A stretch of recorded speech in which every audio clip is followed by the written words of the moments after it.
Natyra nuk fotografohet vetëm për bukuri, por për të dokumentuar dhe për të ruajtur. Betim Çodari është një fotograf i ri nga Kërçova me pasion të veçantë për fotografinë e botës së egër dhe për kushtim të rrallë ndaj punës në teren. Me përvojë të gjatë pune, disiplinë dhe aftësi të forta organizative, ai ka ndërtuar një profil serioz ku puna e vazhdueshme dhe përgjegjësia shndrohen në rezultate konkrete.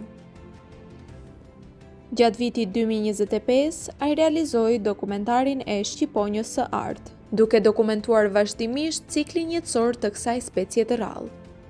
Ai ka fotografuar dhite egra dhe ka dokumentuar rikthimin e çakallit në Kërçovë. Gjithashtu, ka kontribuar në lokalizimin e rëqebullit ballkanik, një nga speciet më të rralla në Ballkan. Për kontributin e tij të veçantë në dokumentimin e botës së egër, si edhe për pasqyrimin e pasurive natyrore të Kërçovës, Shoqata Votra e nderon betimin me çmimin e inovacionit në fotografi.